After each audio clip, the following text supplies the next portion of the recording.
and you are listening today to another episode of Newsflash. And all right, so this is what we got for you today. Still coming up, Trump is continuing to attack the people who are investigating him, and which could be obviously very dangerous from the situation of the presidency.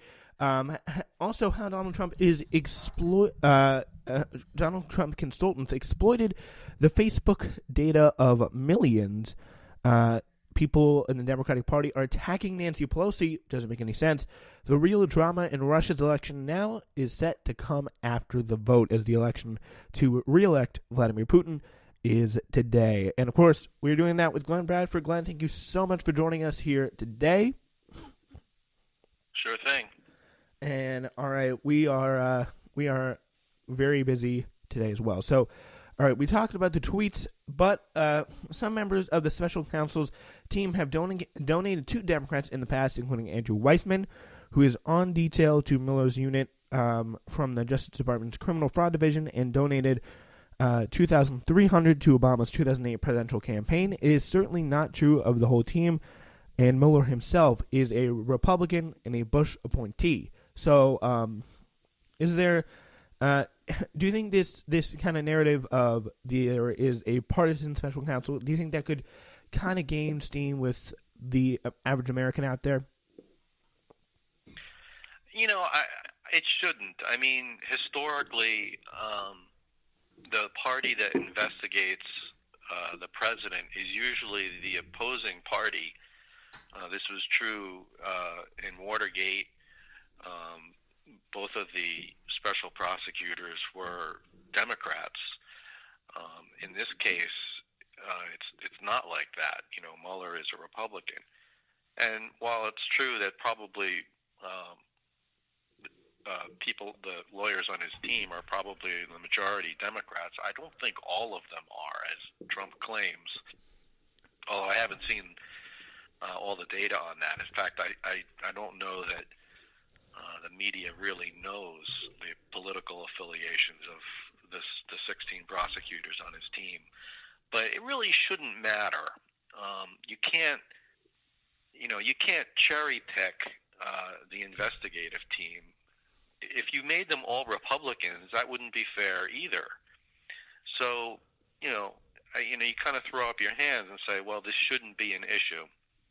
Mm-hmm. You have to believe that these people who are selected to be on the special counsel are professionals, and that they do their job straight down the middle, and they only go where the facts lead them, and so forth, and that there shouldn't be political ideology entering into the picture. Now, everyone knows that people have political affiliations, but there is nothing you can do about that. You still have to rely on people to do the investigations, and you're going to have to live with that.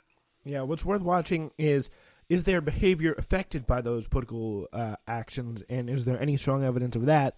That would be the real problem. So, so this is the big other thing that we missed this week that we were not able to talk to Glenn Bradford about was Rex Tillerson.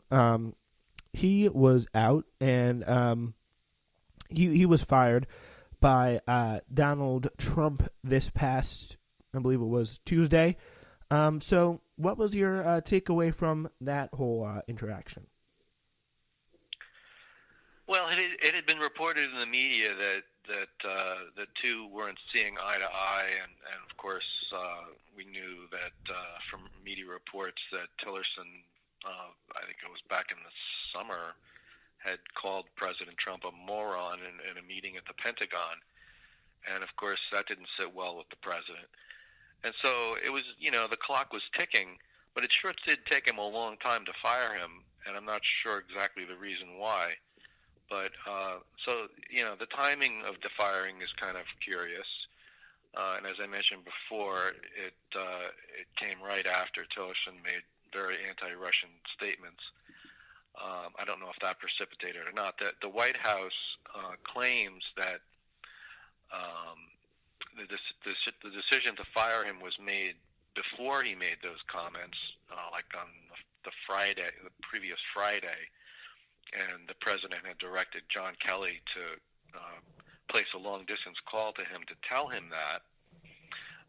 Tillerson doesn't dispute that a phone call from Kelly came in. He received it at like 2 in the morning when he was feeling sick from food poisoning. But indications are that Tillerson didn't think that call announced he wasn't being told that he was being fired. It's kind of murky exactly how that conversation went. But associates of Tillerson said on the plane ride back home, he was in high spirits, that Tillerson was, and that he'd been talking about the Korean negotiations that were coming up and that he needed to prepare for those. So it didn't sound like someone who thought he had just been fired by John Kelly over the weekend. So the timing, who said what, Tillerson says that he found out about the firing when he heard the tweet, when he landed. It's all very strange. That is definitely a very interesting situation. And they have had some very interesting interactions, some very interesting type of chemistry, and I think we should just kind of go through that here. So outside the White House, Trump said his differences with Tillerson came down to personal chemistry. Well, we got along actually quite well, but we disagreed on things. He said, the president, when you look at the Iran deal, I think it's terrible. I guess he thought it was okay. He said also, Trump did, I wanted to either break it or do something, and he felt a little bit differently, so we are not thinking the same. With Mike Pompeo, we have very similar thought processes. I think it's going to go very well. Rex is a very good man. I like Rex a lot. Tillerson has been the latest, obviously, in a long list of senior officials who have resigned. But the thing is, it is very interesting because we do not really know how, what, as you say, Tillerson knew when he was being fired. And there has been kind of a lot of dust-ups between them when back in October they were called. Trump called Tillerson a effing moron, and obviously Trump challenged Tillerson to an IQ test, and it just really seemed to be an odd relationship from the get-go. But one of the things that kind of did not get a lot of play in the media was his relationship with Russia. So he was, I think it kind of had a little bit to do with why he was brought on, and maybe, as you said before, why he was fired. So what was Rex Tillerson as head of ExxonMobil and as Secretary of State? What was the relationship those two had? Well, Trump didn't know Rex Tillerson when he hired him, which makes you think that the Kremlin made the suggestion because Rex Tillerson had been given the Friendship Medal by Vladimir Putin because of the oil deals that he made with Russia, and so Trump didn't know him personally, and it seems that they never really gelled personally. I think Tillerson is more of a reserved kind of personality. It took him a long time to assert himself in his new position. He seemed to be sidelined right from the start as Secretary of State. You had Jared Kushner, tasked to, lead the negotiations on NAFTA with Mexico and Canada, and to solve the Middle East peace crisis, and we deal with China, and it seemed like Jared Kushner was more of an active Secretary of State than Tillerson was. Tillerson wasn't very vocal. Tillerson always complained that he had trouble coming up with undersecretaries that could that the Trump administration agreed with. So he didn't get the appointments through the Senate that he needed.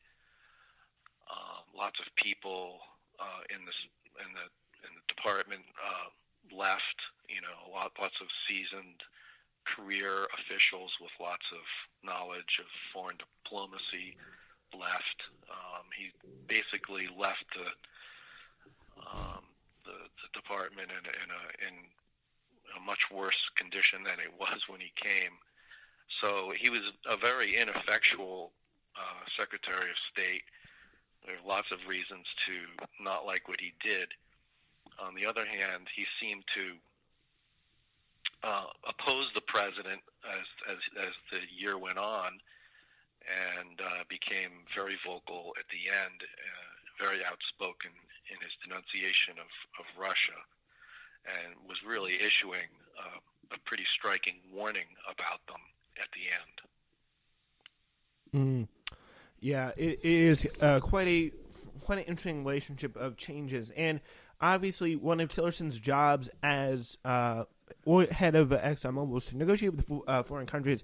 And kind of an interesting anecdote was he obviously wanted a provision in Dodd-Frank cut down, where the provision was you cannot negotiate with or really do business with. It kind of put restrictions on doing business with foreign countries. I mean, obviously, people would have found a way around that. It was kind of just a typical proposal to send Democrats that they thought would pass easily, but then just move on, et cetera, et cetera. But the thing was, Tillerson actually decided to lobby personally against that. He failed at the time that part of the bill passed, but then in the first week after his confirmation, then it was struck down out of Dodd-Frank. So, I mean, there were some times where he got his way, other times where he didn't. And that's kind of the history of Tillerson in the White House there. So it's definitely a long history. And yeah, now we move on to another pretty interesting story here today. It is all to do with Cambridge Analytica and Facebook, as it's a voter profiling company prepared to win the 2014. It's got to start in the 2014 American midterm elections. It secured a $15 million investment from Robert Mercer, the wealthy Republican donor, wooed his political advisor Stephen Bannon with promise of tools that could identify the personalities of American voters and influence their behavior. But it did not have the data to make its new products work. So the firm harvested private information from Facebook profiles, of more than 50 million users without their permission, according to former Cambridge employees, associates, and documents, making it one of the largest data leaks in the social network's history. The breach allowed the company to exploit private social media activity of a huge swath of the American electorate, developing techniques that underpinned its work on President Trump's campaign in 2016. So, the question is, first of all, Cambridge Analytica, we know them, and are they part of this whole Mueller situation? I think they are. The revelation that 50 million private profiles were in the hands of Cambridge Analytica is really striking. It means they had a tremendous amount of data analytics to go through, and were able to probably target Facebook users very effectively. What I also found interesting in the article was that Great Britain is looking into Cambridge Analytica too, and the Parliament is investigating them because they suspect that they were influencing Facebook users during the Brexit vote. So yeah, the way in which they obtained this data.